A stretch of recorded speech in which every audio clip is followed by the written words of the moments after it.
Civil કોડને લઈને મુસ્લિમ સમાજમાં રોષની લાગણી જોવા મળી રહી છે। ત્યારે દક્ષિણ ગુજરાત મુસ્લિમ સમાજ દ્વારા 3 એપ્રિલ 2025ના રોજ સુરતના સર્કિટ હાઉસ ખાતે યુનિફોર્મ સિવિલ કોડ સમિતિના અધ્યક્ષ નિવૃત્ત જજ રંजना દેસાઈને રજૂઆત કરવામાં આવી હતી। જો કે આ રજૂઆત બાદ સુરત શહેર ઉપરાંત દક્ષિણ ગુજરાતના તાપી, નવસારી, વલસાડ અને ડાંગ જિલ્લામાં વસવાટ કરતા મુસ્લિમ સમાજના લોકોના અભિપ્રાયો પણ લેવામાં આવ્યા હતા। ત્યારે અભિપ્રાય સાથે દક્ષિણ ગુજરાત મુસ્લિમ સમાજ દ્વારા યુનિફોર્મ સિવિલ કોડ સમિતિ ગુજરાતની ગાંધીનગરની ઓફિસ ખાતે ફરી વખત રજૂઆત કરવામાં આવી છે અને આ વખતે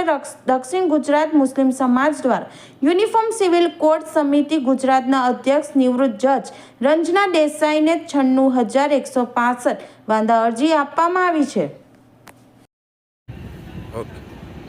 ગુજરાતની ભાજપ સરકાર જે યુસીસી કાનૂન લાવવા માટે તજવીજ હાથ ધરી છે એની સામે છેલ્લા 1 મહિનાથી #રિજેક્ટ યુસીસી અભિયાન ચાલતું હતું, જેમાં ગુજરાત માઇનોરિટી કોઓર્ડિનેશન કમિટીના કન્વીનર મુજાહિદભાઈ નફીસ, એમનો QR કોડ હતો, એમની સંસ્થાનો, બીજા ગુજરાત મુસ્લિમ હિતરક્ષક સમિતિનો QR કોડ હતો। એ QR કોડની ઉપર લાખોની સંખ્યામાં મુસ્લિમ સમાજે વિરોધ નોંધાવ્યો છે, ઈમેલ કરીને યુસીસી સમિતિ સમક્ષ ઘણા વેબ પોર્ટલ પર વિરોધ નોંધાવ્યો છે। પરંતુ ગુજરાતમાં અસંખ્ય એવા લોકો પણ છે કે જે મોબાઈલનો બહુ ઉપયોગ ના કરતા હોય, QR કોડથી ઈમેલ કઈ રીતે ના કરતા હોય, એ ના જાણતા એવા લોકોની પાસે જઈને સુરત શહેર, સુરત જિલ્લા, તાપી જિલ્લા, નવસારી જિલ્લા, વલસાડ અને ડાંગ જિલ્લામાં દક્ષિણ ગુજરાત મુસ્લિમ સમાજ વતી અહીંયા ઉપસ્થિત સૌ આગેવાનો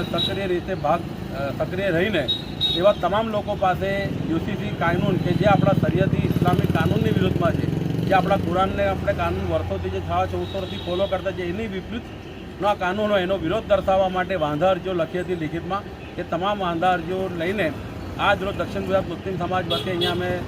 કર્મયોગી ભવન ગાંધીનગર સ્થિત સમાન સિવિલ કોડ સમિતિની ઓફિસમાં આવ્યા અને ડેપ્યુટી કલેક્ટર ડૉક્ટર જેમ્સ શાહને રૂબરૂ મળીને એ તમામ વાંધા અરજીઓ એમને જમા કરાવી।